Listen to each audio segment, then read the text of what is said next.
Area under graph through integration के concept को हम लोग एक दो एग्जांपल्स के थ्रू समझेंगे। अच्छा, आपको किसी रेक्टेंगल का एरिया कैलकुलेट करना आता है। मान लीजिए मेरे पास एक फंक्शन है y इज इक्वल टू 5, ठीक है। y की वैल्यू कांस्टेंट है, मीन्स ये वैल्यू कितनी है 5। मैं फाइंड आउट करना चाहता तो एक ग्राफ कैसा आएगा, straight line parallel to X axis. अब इस ग्राफ के अंडर अगर मुझे एरिया फाइंड आउट करना है, x की वैल्यू शुरू होती है 2 से और x की वैल्यू खत्म होती है 5 पे, तो एरिया कितना आएगा। आप लोगे लेंथ 5, ब्रेड्थ 3, तो सिंपल कैलकुलेशन में आपके पास एरिया आ जाएगा 5 into 3 which is equal to 15। अब देखते हैं कि इंटीग्रेशन इसी कंसेप्ट में कैसे हेल्प करती है। मैंने आपको बताया area under graph should be written as integration of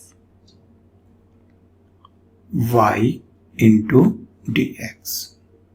यहां पर हमारे पास y की वैल्यू कितनी है 5, बट हमने तब लिमिट्स भी लिखी थी, नीचे लोअर लिमिट ऊपर अपर लिमिट। लोअर लिमिट कहां से शुरू हो रही है 2 से, अपर लिमिट 5। लोअर लिमिट को इंटीग्रेशन के साइन में नीचे लिखते हैं और अपर लिमिट को इंटीग्रेशन के साइन के ऊपर। यहाँ पर अपर लिमिट हमारे पास 5 है। यहाँ पर y की वैल्यू हमने कितनी ली है 5, तो मैं लिखूंगा 5 into dx and limit should be taken from 2 to 5।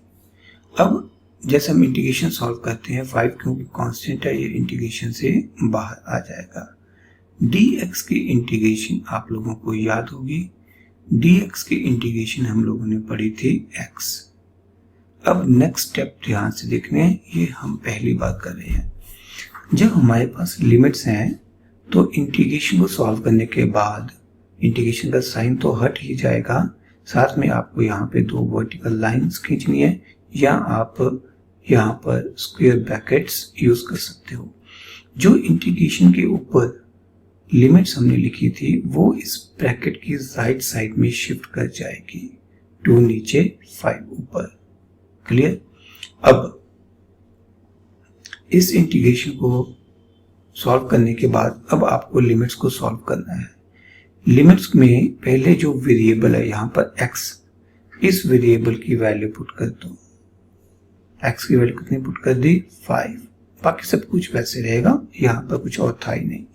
अब माइनस साइन अपनी तरफ से लिखना है। अपर लिमिट पुट करने के बाद माइनस, अब लोअर लिमिट को पुट कर दो।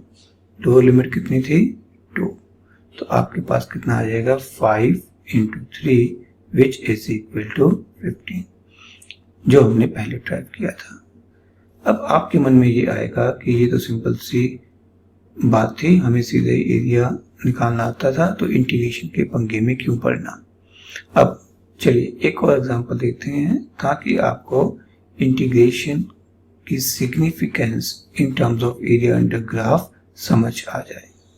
मान लीजिए मेरे पास ये एक स्ट्रेट लाइन है जिसकी इक्वेशन मेरे पास है y is equal to 3x plus 5, ठीक है। मीन स्लोप कितनी है 3। मैं इसको स्टैंडर्ड इक्वेशन के साथ कंपेयर कर सकता हूं। यहाँ पर स्लोप जो कि m से रिप्रेजेंट करते हैं वो 3 है, c जो कि इंटरसेप्ट ऑन y एक्सिस है वो 5 हो जाएगा, यानी कि ये वैल्यू 5 हो जाएगी। क्लियर। अब अगर मुझे इस ग्राफ के लिए एरिया फाइंड आउट करना है, लेट अस से यहां से लेके x की वैल्यू 0 से लेके x की वैल्यू 3 तक, तो अब मुझे फिर से क्या करना पड़ेगा, इस ट्रेपेजियम का एरिया फाइंड आउट करना पड़ेगा। ऑल्दो आपको ट्रेपेजियम का एरिया फाइंड आउट करना आता है, पर उसके लिए अब आपको ये वैल्यू चाहिए होगी।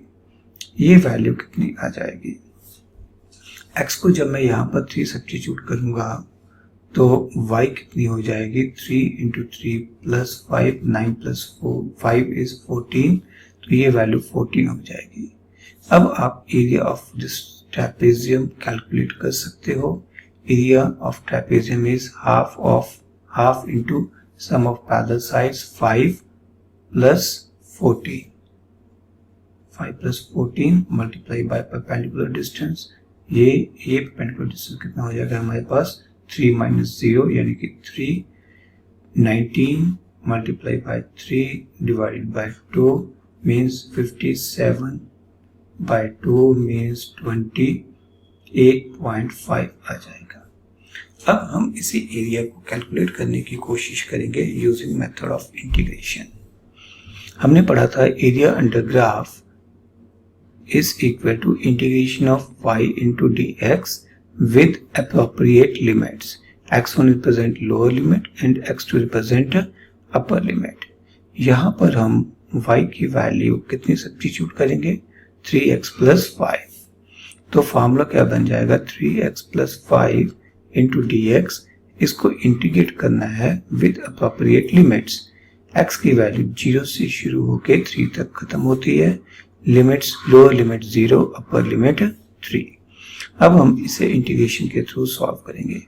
3x इंटू dx लिमिट्स 0 से 3 तक plus 5 into dx limits will be taken from 0 to 3। 3 constant है, इंटीग्रेशन से बाहर आ जाएगा। x की पावर 1 की integration x raised to power 2/2 हो जाएगी। Limits will be taken from 0 to 3। 5 integration से बाहर आ जाएगा। dx की इंटीग्रेशन x हो जाएगी। Limits will be taken from 0 to 3। अब जब मैं इसे सब्स्टिट्यूट करूंगा तो 9/2 3 की वैल्यू x की वैल्यू पुट कर दी, अपर लिमिट पुट कर दी x की जगह, बाकी सब कुछ वही रहा। 3/2 9/2 माइनस। अब x की वैल्यू को हम लोग यहाँ पर 0 पुट करेंगे, लोअर लिमिट अपर लिमिट, फिर माइनस साइन डालना है, फिर लोअर लिमिट। तो 0²/2 प्लस 5 इंटू फिर 3x की जगह 3 पुट करेंगे, अपर लिमिट, फिर माइनस साइन अपनी तरफ से, फिर x में ही लोअर लिमिट पुट करेंगे यानी कि 0। जब आप इसे सिंप्लीफाई करोगे ये बन जाएगा 3 into 9/2 plus 15 and this will be 27/2 means 13.5 means add करने के बाद आ जाएगा 28.5। ये एक्जेक्टली वही रिजल्ट आ जाएगा जो यहाँ पे आया था। बट स्टिल आपके मन में बात आएगी कि ये एरिया भी तो हमें निकालना आता था, इसमें क्या मुश्किल है, इसमें इंटीग्रेशन की क्या जरूरत पड़ी। अच्छा, अगर हमारे पास इक्वेशन ऐसी हो y is equal to 3x² plus 9x, तब ग्राफ एक्सपेक्टेड ग्राफ कुछ ऐसा हो जाएगा। ठीक है, अब आप मुझे बताओ, आपने जितने भी स्टैंडर्ड फॉर्मूले पढ़े हैं उनमें एरिया अंडर ग्राफ कैसे निकालोगे। ठीक है, यहाँ पर y के लिए ये फॉर्मूला है, आपको कहा जाए कि ये वाला एरिया फाइंड आउट करो, area under graph find out करो। x की वैल्यू 3 से 5 तक वेरी कर रही है, तो हमारे पास कोई भी स्टैंडर्ड वे नहीं है, इसीलिए हमें यहाँ पर सिवाय इंटीग्रेशन के और कोई भी तरीका हमारे लिए नहीं बचेगा। तो एरिया अंडर ग्राफ अगर आपको निकालना होगा तो आपको लिखना पड़ेगा y into dx with appropriate limits. Limits कहाँ से कहाँ तक जाएंगी 3 से 5 तक। क्लियर, यहाँ पर आप y की वैल्यू सब्स्टिट्यूट करके जैसे हमारा स्टैंडर्ड फॉर्मूला है, स्टैंडर्ड प्रोसीजर है, उसी के हिसाब से इस इंटीग्रेशन को सॉल्व कर सकते हो। You will get your required result. Okay, आप लोगों ने ग्रेविटेशनल फोर्स का फॉर्मूला पढ़ा होगा, Gm1m2 अपॉन r²। G क्या होता है, gravitational constant means which is a constant. m1 m2 क्या है, दो बॉडीज के मासेस जिनको हम कांस्टेंट लेते हैं कि दो बॉडीज के बीच में ग्रेविटेशनल फोर्स लग रही है। ठीक है, तो बॉडीज के मासेस कांस्टेंट है, g भी कांस्टेंट है, मींस जो फोर्स है, force gravitational force is a function of r, way r represent distance between two bodies. Distance between two bodies having masses m1 and m2. Two bodies having masses m1 and m2. अब अगर मुझे इस तरह के question के लिए, इस force के लिए इंटीग्रेशन करनी पड़े, मीन्स मेरे पास क्वेश्चन आ जाए find gm1 integration of gm1 m2 upon r square into dr with limits r1 to r2, तो आप लोग इसे कैसे सॉल्व करोगे? देखो बेटा, जो कांस्टेंट है उसे हम इंटीग्रेशन से बाहर रख लेंगे। यहाँ पर gm1 m2 सब कुछ कांस्टेंट है, तीनों कांस्टेंट है, इन तीनों को इंटीग्रेशन से बाहर रख लेंगे।